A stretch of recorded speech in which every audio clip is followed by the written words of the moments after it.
हाँ, हम प्राणियों के लिए, भूधरा वालों के लिए कभी नकल करने की कभी आवश्यकता पड़े तो नकल करें तो ऐसी करें जिसमें इस ये लोक भी सुख मिले और परलोक में भी सुख मिले, दोनों लोग प्रफुल्लित हो जाए। आज हम नकल करेंगे, आज झूठ मूठ को भाई कहने वाले तो कहेंगे।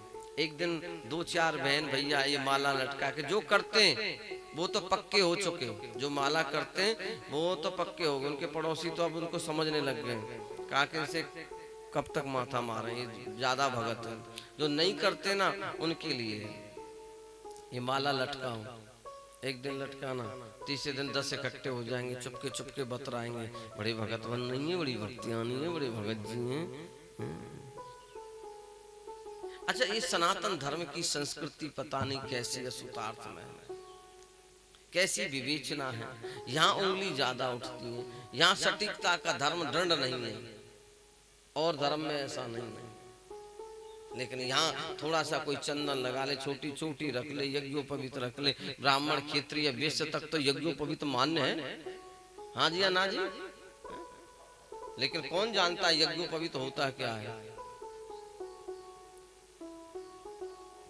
कौन इस चंदन के महत्व को जानता है? एक बाबा हमारी कथा में आया करते तो कहते रात्रि को चंदन नहीं लगना चाहिए मस्तक पर, शास्त्र कहता है। लेकिन वो बाबा क्या करते कि लघु शंका जाने के बाद भी पुनः रात्रि के 2 बजे एक बार देखा कि वो पुनः चंदन लगा रहे। हमने अपने बड़े महाराज जी से पूछा, महाराज जी वो बाबा जो थे ना रात को चंदन मस्तक पर था, वो क्यों लगा रहे थे? तो ये शास्त्र में सिद्ध है। तो गुरुदेव कहते भैया वो बाबा बड़े महान हैं, पता नहीं वो अवसर आए ना आए, चंदन देख के यमराज के दूत पहचान तो जाए कि भैया ये हरि भक्त है, थोड़ा दया कर।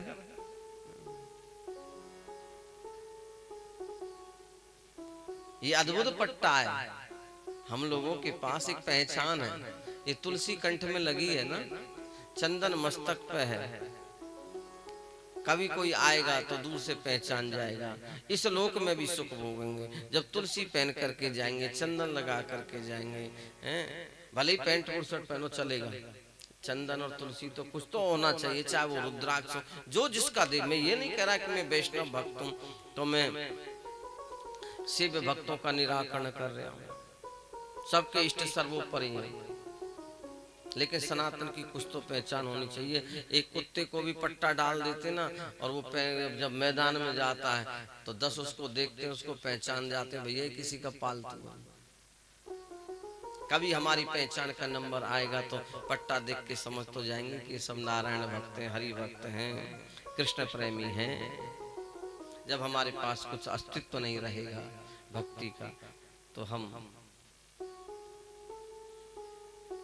यहाँ की दिल्ली की एमसीडी भले ही हम पे थोड़ा सा साथ कोऑपरेट कर ले, हम पे थोड़ी कम सजा मिले, लेकिन वो सुप्रीम कोर्ट जो ऊपर है ना वह बराबर की सुतार्थ है। स्वरूप की विद्वता, स्वरूप की प्रांगणता हम खुद प्राप्त कराते हैं। मैत्रेय जी कहते हैं कि विदुर जी बड़ी सुंदर भाव से, बड़ी सटीकता से सुखदेव जी परीक्षित की कथा सुना रहे हैं, और परीक्षित भी मेन रस को प्राप्त कर रहे हैं। सूक्ष्म समय में, सूक्ष्म भाव में यदि थोड़ा सा भी रस मिल जाए, रस और यश की यही विद्वता है। जो यश का प्रेमी होता है ना वो उस रस तक नहीं पहुंच पाता, उसे बस झूठी वाहवाही में पता ही नहीं चलेगा कब बचपन में से 55 में पहुंच गए, कब क्या हो गया, कब मर गया, कब जन्म लिया, कब मर गया, कब चला गया। और एक दिन उसके पीछे कुत्ता रोते रहते हैं, घर वाले भी नहीं पूछते, बढ़िया उठा लिया ठाकुर। और बहुत से रसिक ऐसे हैं जिन्हें कोई यश की परवाह नहीं, कोई कितनी भी गाली दे, कोई कितना भी कुछ करे, लेकिन उन्हें रस चाहिए, उसे गोविंद का आनंद चाहिए। वो भक्ति कल्प होते हुए उनको प्रांगणता से प्राप्त कराते हैं। मैत्रेय जी कहते कि विदुर जी बड़ी सुंदर भाव से श्री राम जी का नामकरण संस्कार हुआ। राम लखन भरत शत्रुघ्न, आगे कथा की मीमांसा ऐसी बढ़ती गई। गुरुदेव विश्वामित्र आए हैं। जब बच्चे बड़े होते तो माता पिता को बड़ी चिंता हो जाती, अच्छा गुरुकुल मिले, अच्छा विद्यालय मिले। मोह तो होता है अपनी संतान के प्रति कि छोटा सा बच्चा है, कैसे जाएगा, हम कैसे रह पाएंगे। लेकिन एक एक कदम चल के उंगली पकड़ पकड़ के वहां तक पहुंच जाते हैं। सार और सारांश की उस महिमा को प्रबल किया है।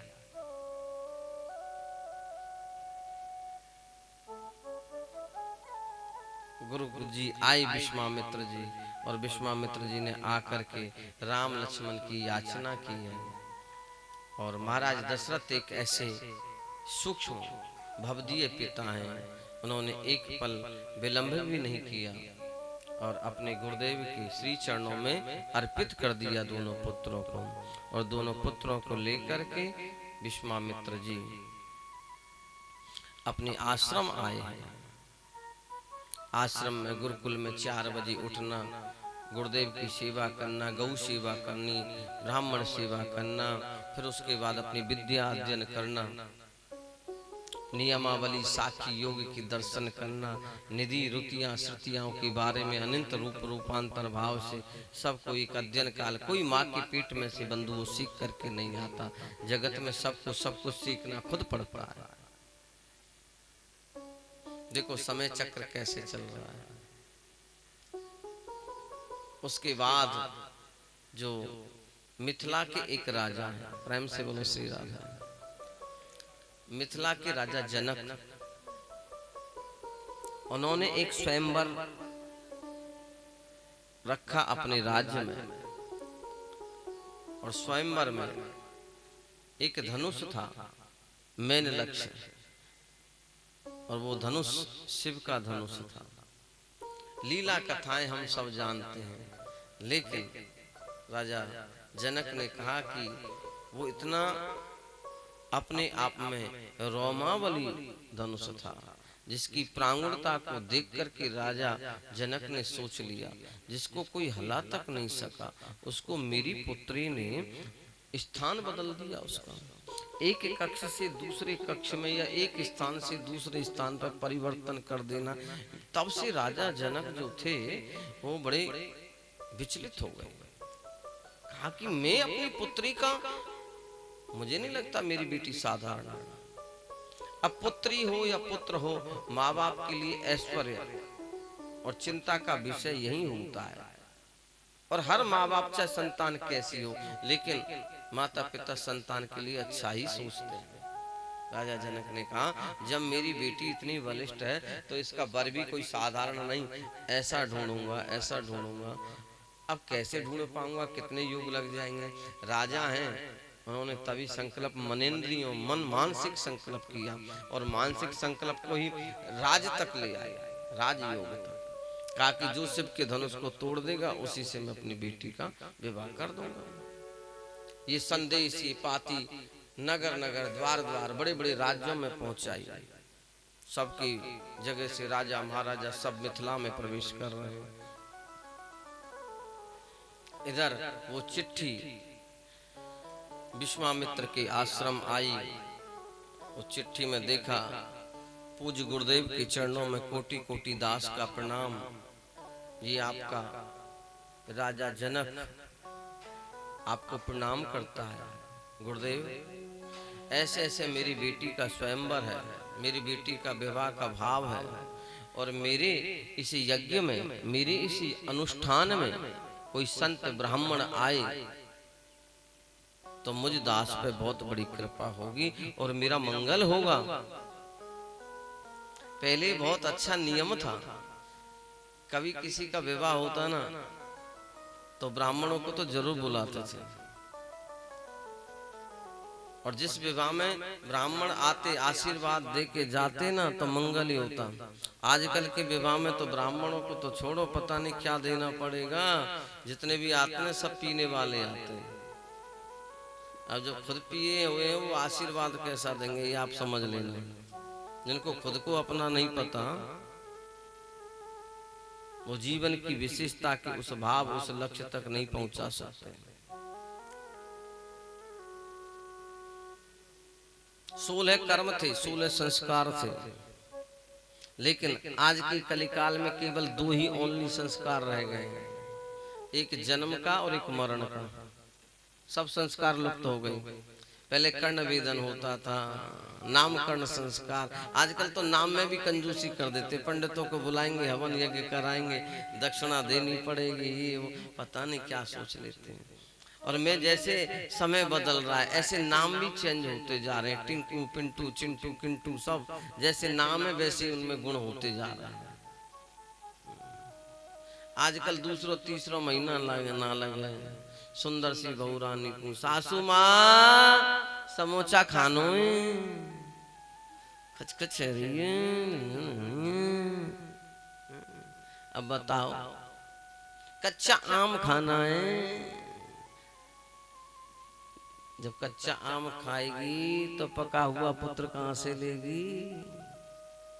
नहीं ले सकती। जब समोसा ही टेढ़ा है तो संतान कैसे टेढ़ी होगी? दूध और पुत्र के उस महत्व को कोई कैसे समझ पाएगा?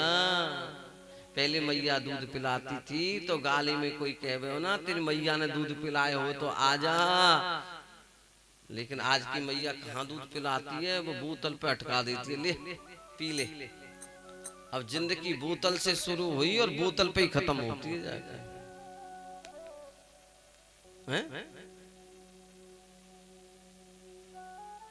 वो पौष्टिकता नहीं है जीवन में।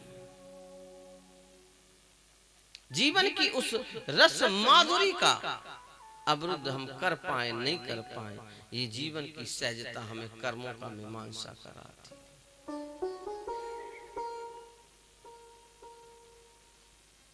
अब भाई मुझे तो ये अवसर प्राप्त हुआ है 7 दिन आपके बीच में कुछ बोलने का।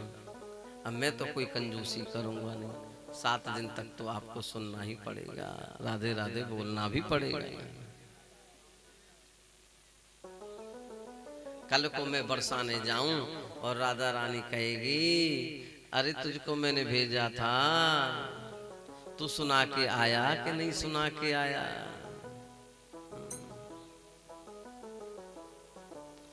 सुनना सुनाने का कर्तव्य जीवन की प्रांगणता से प्राप्त होता है। तो मेरा कहने का अभिप्राय बंधुओं बस यही है कि हम उस भक्ति का निराकरण कैसे करें। जीवन की संचेतना हम देख करके उसको प्राप्त कर लेना, ये भक्ति को दर्शाती है। मेरा कहने का अभिप्राय बस इतना है कि जब हम वहां गए एक अद्भुत क्रांति प्रकट होती है। राजा जनक अपने दोनों शिष्यों को तैयार करके राम और लक्ष्मण को जनकपुर की तरफ प्रस्थान किया। जनकपुर की शोभा बड़ी सुंदर है, जाकी रही भावना जैसी, प्रभु मूरत देखी तिन तैसी। जैसी जाकी भावना वैसी वाकी प्रीत। भगवान की उस मोहनी सूरत को देख करके बहुत बहुत मन थे। वृद्ध थी, उन्होंने भी आस लगाई, युवा थी वो भी आस लगाती। बड़े बड़े ऋषियों के मन मोहक हो जाते थे राघवेंद्र सरकार को देख करके। भगवान ने जब जनकपुरी से निकल रहे थे तो सब कहते कितने सुंदर राजकुमार हैं, काश सीता जी के साथ वर्ण हो, यदि वहां से निष्फल हो जाए तो काश ये सुख हमको भी मिले। अब भगवान राम ने कहा ये सुख इस जन्म में तो केवल एक पत्नी को ही मिल सकता है, जो मैं चित्त से वचन से कर्म से मैं केवल भूदेवी का हूं, माने इस सीता के लिए समर्पित कर चुका हूं।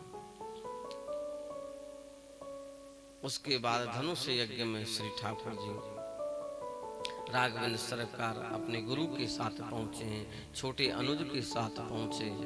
बड़े बड़े राजा महाराजा उस धनुष को जो उठा नहीं सकते, और देखते देखते बंधु उस धनुष की प्रांगणता रखी है। उस धनुष की प्रांगणता रखी, अद्भुत साक्षात्कार। अब जब बड़े बड़े राजा महाराजा जब थक गए तो सत्य कह रहा हूं तुम्हारी कसम, ऐसा महान ज्ञानी राजा जनक दोनों हाथ उठा के खड़ा हो गया, सभा में कांपने लग गया। कहा कि हे भगवान, हे विधाता, मैं क्या करूं, मैं कैसा पिता हूं? इतना समझदार होते हुए भी मेरे मन में ये विचार कैसे आ गया? आज मैंने अपनी बेटी के भाग्य में क्या लिख दिया, क्या कह दिया मेरी वाणी से? हे सरस्वती, मुझे लगता है इस पूरी सभा में, इस पूरी पृथ्वी पे कोई योद्धा, कोई वीर नहीं है जो इस धनुष को तोड़ सके।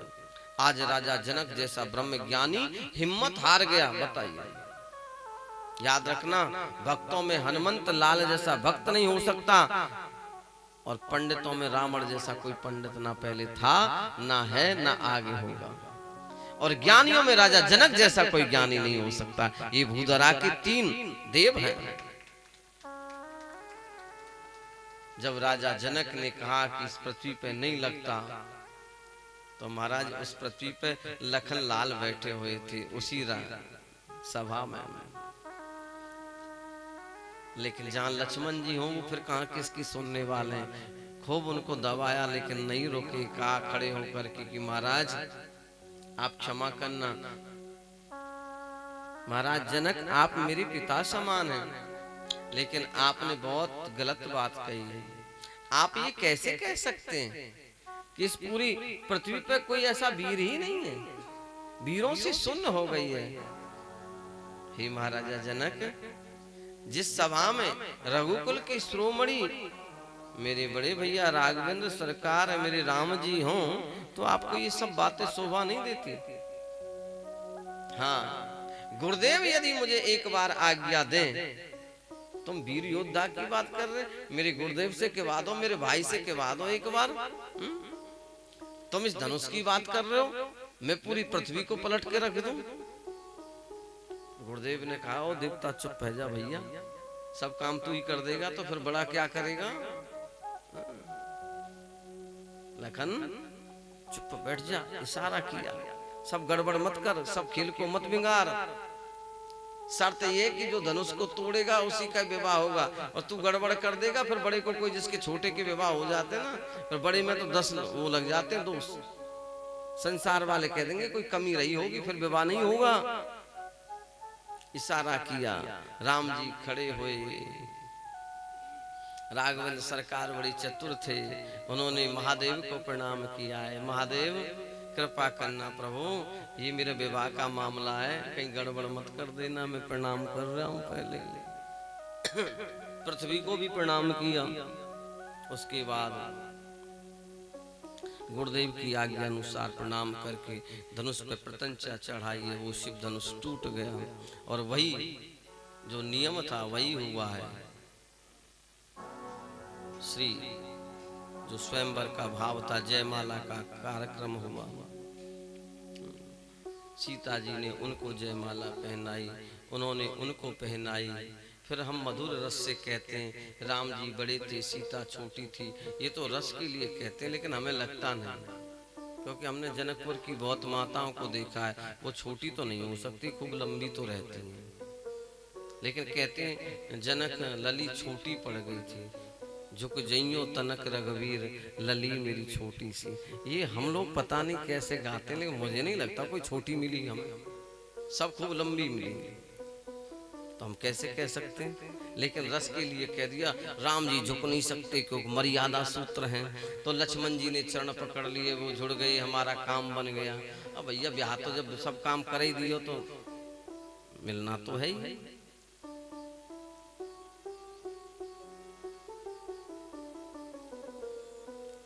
चलो, विवाह ससुराल का सुख यही तो होता है, खुशी देती है शादी, गम देती है जुदाई। आय हाय, जिसने विवाह का लड्डू खाया होगा कितना सुख मिला होगा। अब जिसने जो विवाह का गम, देख कैसे हंस रहे हैं। अब बेचारे, जैसे मैंने कहा ना, तुम्हें तो हंसना ही है, जिंदगी भर हंसना है। ये हंसी आपकी स्वाभाविक बनावटी नहीं है, ये भगवान ने आपको गिफ्ट की है। गुरुदेव ने कल सत्य कहा था, बिल्कुल सत्य कहा था कि बेटा ये जो रो रही है ना, ये लास्ट ही रो रही है, और ये जो हंस रहा है ना बेटा, तू हंस ले, तू दुखी मत हो प्यारे शिष्य, इससे कहे और बगल में जाके इसको समझा किया कि तू आज हंस ले, आज ये मौका, कल तो जिंदगी भर कल से तुझे रोना पड़ेगा। तो ये आपका हंसना है ना, ये तो गॉड गिफ्ट है, प्रभु की दी हुई ये स्वभाव है, चित्त मनोवृत्ति का कर्म है। अच्छा, ससुराल में और भी मीठे मीठे रस भाव होते हैं। अब सीता जी की और भी संग की सहेली थी, बहन थी, और जब तक जीजा साली का चटपटा कुछ भाव ना हो तो आनंद थोड़ी आता है। तो सालियां सब जा करके सबने घेर लिया राम जी को, कहें तो सही जीजा जी का स्वभाव तो देखें कि जीजा जी कैसे हैं। स्वभाव और चित्त मीमांसा में सभी राम जी के पास गईं और जा करके कहा, आप कैसे हैं? आप बड़े सीधे नजर आ रहे हो, आप क्या गूंगे हो, आप बोल नहीं सकते? हाँ, चाहे उन्होंने बोला नहीं हो, नहीं बोला हो, हम तो आनंद ले सकते हैं। हाँ जी, अन्ना जी, भाई कथा कर रहे हैं और वक्ता का एक लक्ष्य भी होता है, वो कहीं की बात को कहीं से भी तोड़ मरोड़ के, लेकिन बोलना दिव्यम सता मर्यादित नहीं, मर्यादा।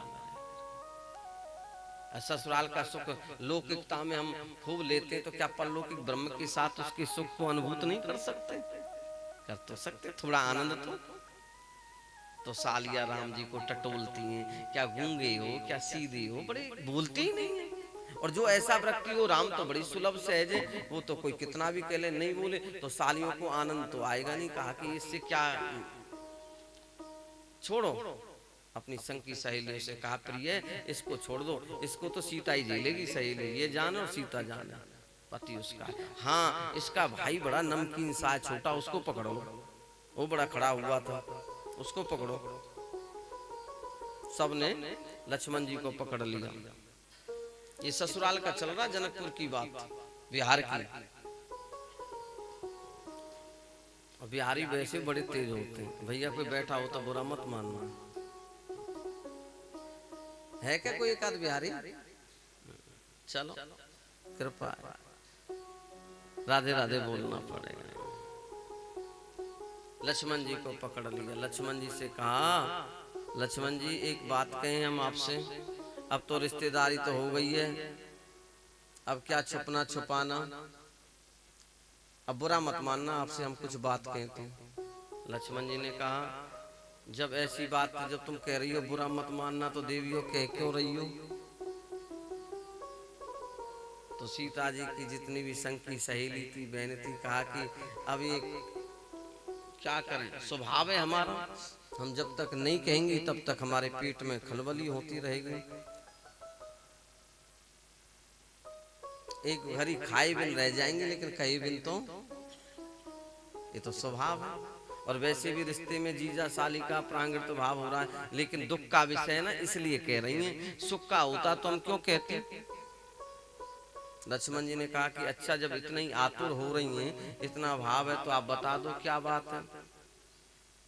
तो उन्होंने कहा, लखनलाल जी, यदि हमें पता होता तो अपनी बहन का विवाह कभी तुम्हारे राम के साथ नहीं होने देती, लेकिन जब जयमाला हो गई, सब काम हो गया, तब पता चला।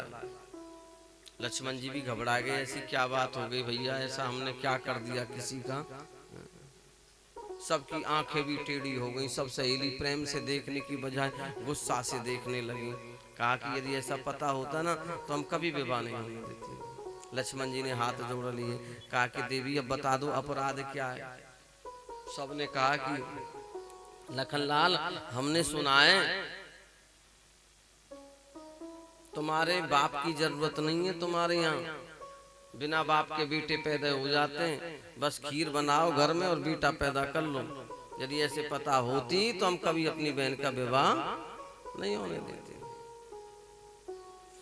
लक्ष्मण जी ने कहा, अच्छा चलो कोई बात नहीं, हमारे तो बिना बाप के खीर का कटोरा खाने से, खीर खाने से बिना बाप के बेटे पैदा हो जाते हैं, लेकिन तुम कौन सी कम है? यदि हमें पता होता तो हम भी विवाह नहीं करते तुम्हारी बहन के साथ, अपने भैया का। हमारे तो बाप की जरूरत नहीं है और तुम्हारे तो माँ की जरूरत नहीं है, जिसको बेटी चाहिए वो खेत में हल चलाए और बेटी ले आए।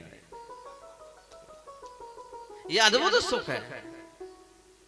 हम रसिक जनों के लिए, हम आनंद के लिए कुछ भी बोल सकते। अच्छा, आनंद सुख वृत्ति तो है ही। देखो क्या गर्म है वो पात्र, आज भी हम सबके ध्यान और ख्याल मन मस्तिष्क में है। और वही पात्र राजा जनक का, जो उस घड़े के अंतर्गत सीता जी का प्रार्थ हुआ, वो लुप्त नहीं हुआ। और आज के रसिक जनों ने उसको मोड़ तोड़ करके कितना नाम दिया है, जिसको सिंगार रस से सुशोभित कर दिया, सजा दिया। हमारी विवेचना कर्तव्यता को मोड़ देती है। मैत्रेय जी कहते हैं कि राजन, कर्तव्य नित्य उसके अंतर्गत बड़े सुंदर भाव से लगन आई, और राजा जनक ने बड़े सुंदर भाव से उस लगन का प्रादुर्भाव किया है। आइए हम सब विवाह उत्सव में आनंद लेंगे। लगन आई हरे हरे लगन आई मेरे अंगनम, रघुनंदन फूले न समाए। लगन आई हरे हरे लगन आई मेरे रघुनंदन फूले न समाए।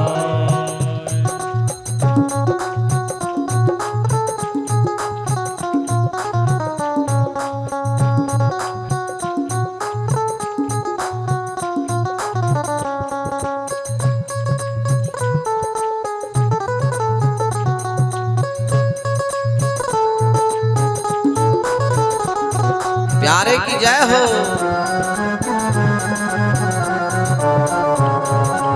श्री राधे।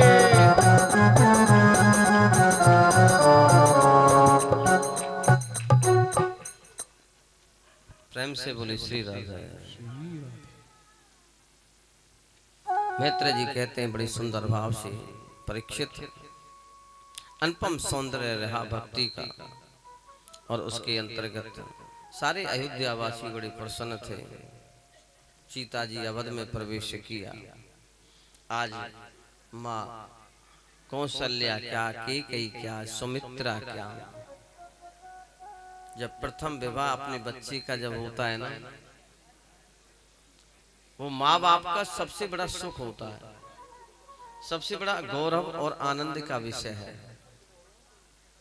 जब सुंदर से लाला को ब्याह आवे और सुंदर सी बहू रानी बन के कोई लाली घर में आवे, आय हाय, तो सास की दिल वो इतनी बड़ी सेठानी बन जाए कि बस वो कोई ते बस इस पृथ्वी पे तो पैर रखती नहीं होगी। हम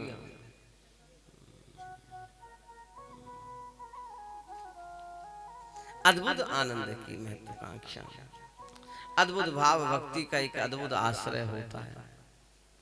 हम निर्गुण स्वरूप निराकार से चेतनता को प्राप्त करते हैं। आज की कथा थोड़ी देर की हो रही है, और आप सबको बधाई हो। आज लाला के जन्म के बाद अब खूब नृत्य करना, खूब भजन होंगे, खूब नृत्य होगा। सबके मन में यही है कि कथा बहुत है। अब रसिक जनों को आनंद तो नृत्य में आता है ना, भजन में आता है। सबके मन तितर बितर हो रहे हैं। बस आपकी मुराद आज यहाँ आकर के भगवान ने मनोकामना पूर्ण कर दी। लेकिन थोड़ी सी परीक्षा की घड़ी चल रही है, थोड़ी देर और अपने इस यज्ञ को शांति से ऐसे सुनते सुनाते उस यज्ञ की लीला में प्रवेश करना है। क्योंकि भागवत कथा में जब तक आप अपना चरित्र नहीं सुधारोगे, तब तक आप लीला नहीं कर सकते। तब तक उस पुरुषोत्तम के साथ, उस योगी राज के साथ निधिवन वृंदावन में प्रवेश नहीं मिलेगा। आपको गोपी बनने का सौभाग्य प्राप्त नहीं होगा। इसलिए पहले तुम्हें राम जी की कथा सुननी पड़ेगी, तुम्हें सत्यनारायण की कथा सुननी पड़ेगी। तब भगवान कहते हैं कि मैं तुझे अपनी गोपी बनाऊंगा। ब्याह होता है ना, उस संस्कार के भाव से होता है। भगवान सत्यनारायण की कथा होती है पहले से। शिव पार्वती से कहते हैं कि प्रिय, पहले तू नारायण की कथा सुन, तब मैं तुझे बगल में बैठाऊंगा। माँ पार्वती से पहले तू भजन कर इष्ट का, तब मेरी वाह मांग आएगी। लेकिन आजकल कहाँ सत्यनारायण हो रही है, उससे पहले टिकट पहले से बुक हो जाती हैं। साहब हो गया सत्यनारायण। सत्यनारायण हो गया। ये जीवन की मीमांसा नहीं, गति और भक्ति का सूत्र वहीं जाकर के शून्य हो जाता है। जो जीवन में हमें गोल्ड बनाना चाहता था वो ओल्ड बन के रह जाता है। मैत्रेय जी कहते हैं कि राजन, ये चरित्र की मीमांसा है। सीता के हाथ की मेहंदी अभी सूखी भी नहीं है। मर्यादा पुरुषोत्तम राम ने उसी समय माया को आज्ञा दी। उड़ती उड़ती भनक पड़ी है। और याद रखना बंधुओं, कौशल्या से ज्यादा कोई प्यार करती है, चाहती है ना, तो वो कैकेयी है जो राम को चाहती है। और कारण भी कैकेयी को बनाया गया। जो ज्यादा चाहता है चोट और उसी को लगती है। देखो ये आज की परिणीति नहीं है, उस समय की परिणीति है। पुत्र कौशल्या के हैं। कैकेयी प्राण से भी ज्यादा प्यारे राम को रखती थी। प्राण चले जाएं पर राम नहीं चला जाए। और राम जी ने भी क्या उसको दोष दिया, क्या वृथा दोष लगाया। कैकेयी को इतना बैरी बना दिया जगत का, ये अब दोष है। माया को आज जब बहू घर में आई तो सुंदर सास और सुंदर ससुर पिता का कर्तव्य है। कब तक चाबियों का छुग्गा लटका के डोलेगी वो झुनझुन। बहुत वजन है। चतुर वही है, आते आते अपनी बहू रानी को दे दे चाबी, दे देनी चाहिए। हाँ, नार हलाने से मतलब नहीं, दे दे। और वृंदावन भी, कभी वृंदावन हरिद्वार काशी बनारस कहीं जाएं तो पता भी नहीं चले। जब वापस यात्रा हो के घर में आ जाए तब बहू रानी को, बेटा को पता चले, वो पूछे कहाँ गए माता श्री। तब माता श्री हृदय से आशीर्वाद दे करके कहे, मैं गंगा नहा के आई हूँ 100 जन्म बुद्ध। ऐसा हम जैसा रिजा रिजा के चटका मटका के मटक चटक के जैसे कथा सुना रहे हैं, ये असलियत होनी चाहिए जीवन में। हम कर्म करके तो देखें, क्यों मोह करें जीवन। मोह का प्रेरणा, मोह का सूत्र हम कैसे रखें। ये बंधन सूत्र नहीं है जिसको हम निर्विकार ना कर सकें, जिसकी संचेतना को हम सुहावना ना बना सकें। मेरा कहने का बस छोटा सा यही अभिप्राय है। उसी समय माता कैकेयी दहेज में एक दासी को लेकर के आई थी और जिसका नाम था मंथरा। और माया मंथरा की मति में प्रवेश कर दिया। जो कैकेयी बड़ी प्रसन्नता से राम को राजा बनाना चाह रही थी, क्षण मात्र के समय में वो प्रांगण प्रकट हो गई है। और उसी समय 16 श्रृंगारों से सुशोभित वही कैकेयी कोप भवन में जाकर के राजा दशरथ जो इंद्रियों को अपने बस में काबू में करके चले, वही दशरथ, और वो भी राम का इतना बड़ा पद मिला है उनको कि राम के पिता बनने का सौभाग्य। और वही महाराजा दशरथ अपनी पत्नी को ढूंढते ढूंढते कूप भवन में पहुंच गए। यहाँ गुस्सा देखिए, मान देखिए। और दशरथ ने एक ही बात कही कि प्रिय, आप सजती सवरती सिंगार रस का एक सुहाग को जो आनंद मिलता है, उससे आप मुझे आज क्षण मात्र के लिए भी विस्मृत मत करिए, वंचित मत करिए। पति क्या चाहता है? पति कुछ नहीं चाहता। कल पिताजी महाराज ने बताया कि पति हारा थका कहीं से आ जाए, एक बार कोई मुस्कुरा के पानी पिला दे तो उसके सारे दुख दूर हो जाते हैं। तो मुझे उनकी बात वो याद आई कि बस महाराजा दशरथ बस यही तो चाहते हैं कि प्रिय तुम सिंगार रस से सुशोभित रहो। पत्नी तो और भी नहीं, कौशल्या है, लेकिन कैकेयी के पास जाकर के कहा क्यों नहीं सुन रहे कथा? हाँ? कहने वाला कौन है? दशरथ, जो अपने आप में जितेंद्रिय है, स्वयं चक्रवर्ती राजा है। अभिमान गुमान और स्वाभिमान की बात देखिए कि वो राम जी के पिता है, ये सबसे बड़ा गौरव है उनके पास। लेकिन आज पत्नी के पास जाकर के कहते हैं, प्रिय तुम्हारी माथे की बिंदिया, तुम्हारा वो श्रृंगार जिसके लिए मैं लालियत था, अब बच्चे बड़े हो गए, कल को हम दादा बनेंगे, दादी बनेंगे, वो सुख रह जाएगा धीरे धीरे, अब थोड़ा बचा, तब तक तो सुख दे दे, तू रूस के क्यों बैठ गई देवी? की कई कहती है, महाराज क्षमा करो, तुम्हें वो 2 वचन याद हैं एक बार तुमने दिए थे? राजा दशरथ ने कहा, मुझे पता है, याद है।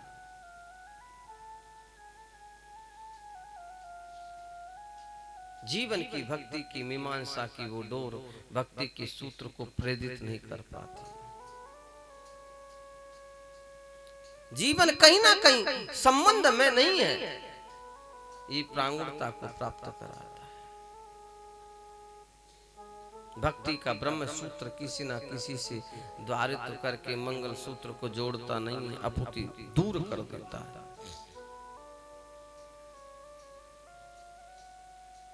वेदना और संवेदना जीवन के अस्तित्व को मिटा करके रख देती है।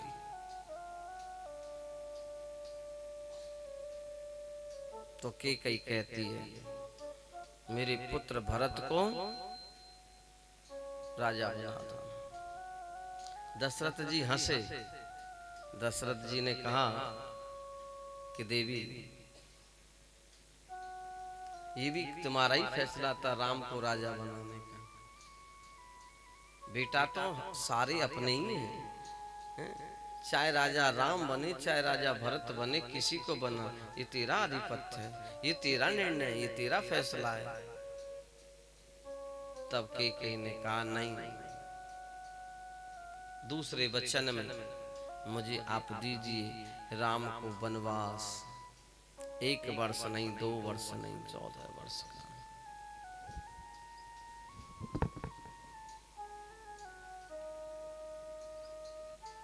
मैत्रेय जी कहते कि राजा, विदुराई का संबंध निराकार से सचेतता में ले जाता है। आज गौराम्बित नहीं है जो भक्ति के सूत्र को दूर करके चल रहा है। महाराजा दशरथ ने जैसे ही सुना, उन्होंने कहा, देवी तुमने क्या मांग लिया? तुमने मांगा पुत्र को राजा बना दिया जाए, ये सुलभ है, सहज है। मैं भी चाहता हूं आपकी आज्ञा का पालन हो, भरत राजा बने, लेकिन तुमने ये जो दूसरे वचन में, तुम मुझे रे प्राण मार लो, मुझे मार दो, लेकिन मेरे प्राणों से भी ज्यादा प्रिय जो राम है उनको मत, मेरे नेत्रों से दूर करो। उन राम के बिगर में जी नहीं पाऊंगा। क्या बेगना है, इस आर्तता को कौन समझे? ये घड़ी कब कब नाच दिखाती है, ये काल का दंड कैसे चलता है मेरे भाई बहन, समझ में नहीं आता। अभी कुछ क्षण मात्र आनंद के सागर डोल रहे थे, क्षण मात्र सुख की अनुभूतियां हो रही थी, और देखते देखते क्या हो गया। अभी जो राज दुलारे, इतने बड़े शहंशाह घर की बेटी, ऐसे सुंदर राज वीराने सुतार छोड़ करके अवध की कुल वधू बनी है, अवध की वधू बनी है, अयोध्या की वधू बनने का सौभाग्य मिला। उसे जनक नंदनी के दिल से जाकर के कोई क्यों नहीं पूछता कि विवेचना क्या है? अभी तो सुंदर सी बहू रानी की गजबर के घूंघट में राघवेंद्र सरकार की तस्वीर भी नहीं आई, हाथों की मेहंदी सूखी नहीं है, हरी भरी रहते हुए आज्ञा हुई है कि वनवास हो। उस बेगना वधू के हृदय से कौन जान पाएगा कि क्या गति होगी? इसी विषाद ब्रह्म को कौन हृदय से लगा करके चलेगा?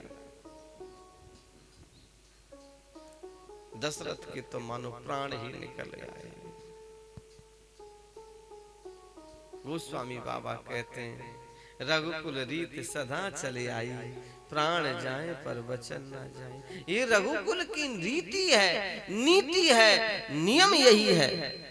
प्राणी तो जा रहे हैं, कुछ चंद समय बचा था बस। उस चंद समय की मीमांसा में कोई कैसे अपने आप का बात रख पाए, अपने आप से कोई कैसे समझ पाए। ये सुनते ही दशरथ तुरंत धड़ाम से पृथ्वी पर गिर पड़े, पुनः उठ नहीं पाए। सुमंत को बुलाया, सुमंत ने सहारा दिया, बेगना असुतात रही। होगा वही जो राम रचि राखा, ये तो गोविंद की महिमा और लीला है। लेकिन मोह की जब तलवार चलती है ना, सबको झकझोर देती है। फिर हम मूर्ख बन के क्यों इतने इतराते, क्षण